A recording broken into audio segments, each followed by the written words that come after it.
మనలో కూడా తెలియని ఒక అజ్ఞానం ఉందండి. చాలా కాలం క్రితం సభకి వెళ్ళినప్పుడు శివ నారాయణ ఇలా అంటేట హిందూ దేవుళ్ళట, అది యూనివర్సల్గా ఏదైనా చెప్పండి అన్నారు. ఇక్కడ ఎవరు ఆశ్చర్యపోలేంటి, ప్రశ్నలు ఎలా పుడుతున్నాయో కలి ప్రభావం చేతి. ఇక్కడ యూనివర్సల్ చెప్పాలట. నారాయణ శివుడు అంటే హిందూ గాడ్స్. అక్కడ శివ అంటే శుద్ధం, శుభం, మంగళం. Is it not universal?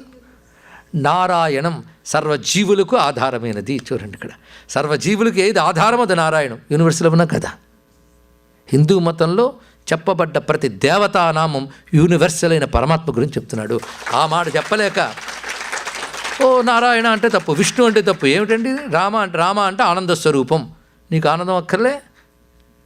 మీ దేవుడు ఏడుపు దేవుడా? మా దేవుడు ఆనందం దేవుడా? దేవుడు అంటేనే ఆనందం. అటువంటి రామ చెప్పండి, అందరిది కదా. అందుకే సర్వమతములకు సమ్మతమైన పేరిడి నిన్ను పెంచిన వారెవరే అన్నాడు మా చాగయ్య. అర్థం తెలిస్తే తెలిసిపోయింది ఇట్ ఈజ్ యూనివర్సల్ అని. పైకి నామం కనబడింది కనుక రూపం కనబడిందిగా అంటున్నావు. నామరూపాల తత్వం తెలిస్తే సగుణ నిర్గుణమే సర్వవ్యాపకమైన బ్రహ్మమే. ఎలాగైతే ఆ బ్రహ్మమే రూపం ధరించాడో ఆ బ్రహ్మమే నామం ధరించాడు. రెండు ఆయన్ని తెలియజేస్తాయి.